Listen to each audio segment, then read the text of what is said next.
최근 일본에서는 조식, 즉 거친 식사에 대한 관심이 모아지고 있다. 거친 식사에 대한 책을 집필한 미쿠치 히데오는 정제된 음식의 폐해에 대해서 말하고 있다. 예전 일본에서 식사의 문제는 못 먹는 사람, 즉 경제적인 이유로 못 먹는 사람이 있다는 것이 문제였습니다. 그런 의미에서 현재 일본 사람들은 배불리 먹고 있습니다. 하지만 양적으로는 충분히 먹고 있지만 질적으로는 그렇지가 못합니다. 그러므로 옛날과는 다른 의미에서 새로운 형태의 영양실조가 문제가 되고 있는 거죠. 이른바 미량 원소, 즉 미네랄과 비타민이 지극히 부족한 상태라고 할 수 있습니다. 식물성 섬유질도 마찬가지죠. 거친 식사는 도정하지 않은 현미밥과 된장국처럼 가공을 거의 하지 않는 일본 전통 식단으로 미네랄이 풍부하다.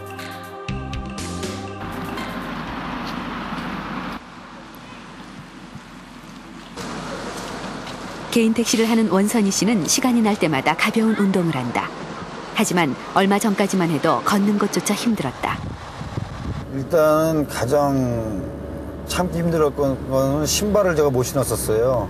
구두나 그러니까 운동화를 신으면 5분이나 10분만이라도 붓고 발이 저리고 무릎이 아프고, 그러니까 보호대라래죠. 보호대를 안 차면은 걸음을 걸을 수가 없을 정도로 굉장히 통증이 심했었습니다. 심한 통증에 시달리던 원선희 씨는 2개월 전에 병원의 권유로 미네랄 검사를 받았다. 검사 결과 마그네슘과 아연 결핍이었다. 병원에선 치료법으로 식이요법을 처방했다. 근데 제가 먹으라는 대로 잡섰죠 그때. 네, 해초류 네. 많이 먹고 그다음에 굴하고 전복 잘 잡섰고 예. 마늘하고 양파 잘 먹고. 꾸준히 먹고 있어요. 네, 굴하고 전복은 이제 아연이 많아서 좋은 거고 그게 이제 수분을 좀 적게 해주고 정력도 좋게 해주고. 식이요법을 시작하면서 원선희 씨는 자기가 직접 장을 본다.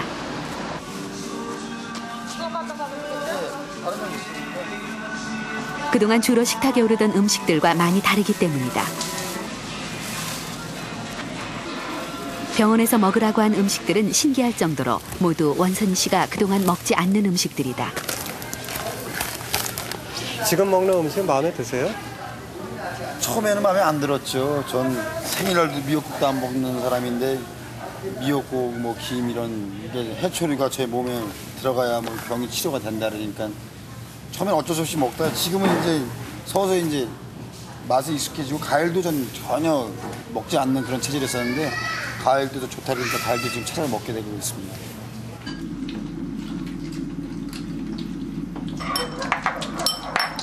원선희 씨의 식이요법으로 가족들의 밥상 역시 바뀌었다. 가공이 많이 된 음식보다는 신선한 야채와 해조류가 주로 올라왔고 밥도 흰쌀밥에서 현미나 잡곡밥으로 바뀌었다. 예전 식단에 입맛이 길들여져 불만이었던 가족들도 차츰 지금의 밥상에 만족했다. 무엇보다 원선희 씨의 상태가 몰라보게 좋아졌기 때문이다.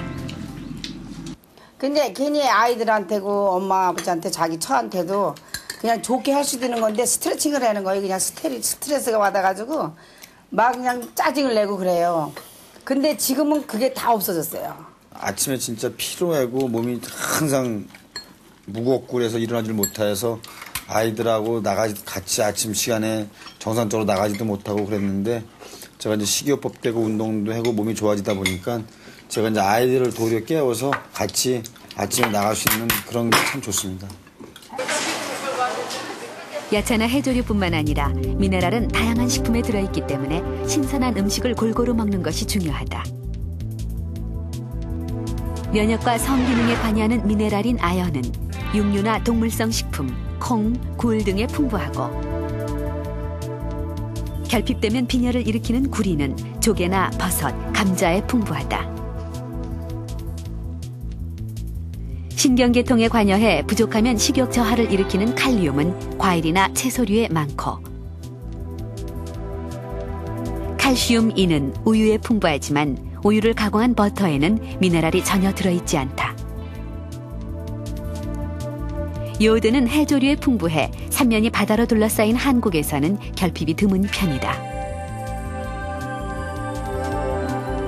견과류나 곡류에 풍부한 마그네슘은 부족하면 근육 수축 등을 일으킨다.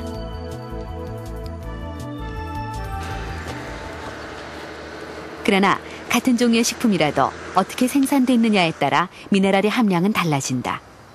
토양마다 미네랄 함량이 다르기 때문이다. 일반적으로 화학 비료를 쓰지 않는 땅에 미네랄이 풍부한 것으로 알려져 있다. 유기농 작물과 일반 작물의 미네랄 함량이 얼마나 차이가 날지 취재진이 직접 두 지역의 작물을 비교했다. 먼저 화학 비료를 사용하지 않는 유기농 재배지의 토양과 작물을 채집했다.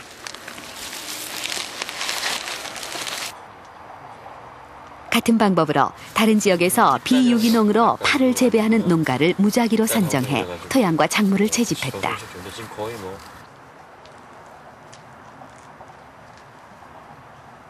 화학 비료를 사용한 토양은 겉보기에도 흙의 점성이 떨어져 보였다. 과연 두 토양의 미네랄 함량은 얼마나 차이가 날까?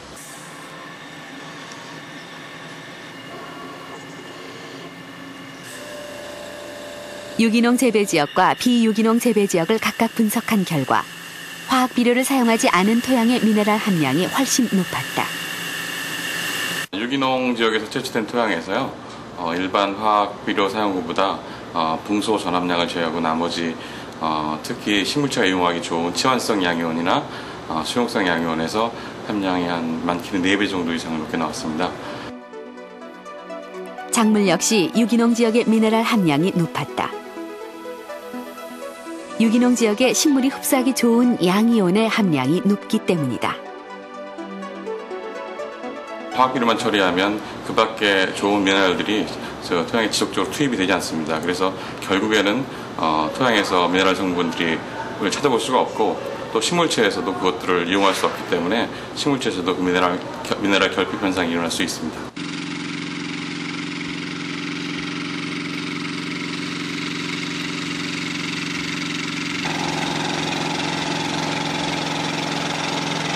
웬만한 농기구는 직접 다룰 수 있는 김정택 목사. 올해로 귀농한 지 10년이 됐다. 서울을 떠나 강화도로 내려온 것은 유기농업을 하기 위해서다. 그러면 여기도 뭐 칼슘이니 마그네슘이 유황이니 뭐 미네랄 이런 것들이 비타민 이런 것들이 땅에 많이 있어야 되는데 그러면 계속 뽑아 먹어버리고 주진 않았어요. 그런데 거름을 주게 되면 이제 거름 속에서는 이제 여러 가지 미네랄이라든지 섬유질이라든지 이런 것들이 다 마찬가지로 땅 속에 들어가서 포도도 이제 그런 것들이 많아진다는 게. 오랫동안 유기농 작물을 재배하면서 자연스럽게 미네랄이 풍부한 친환경적인 음식에 대해서 공부하게 됐다. 점심 같이 먹자. 네. 점심 또 맛있게 먹어야지. 아, 기막이.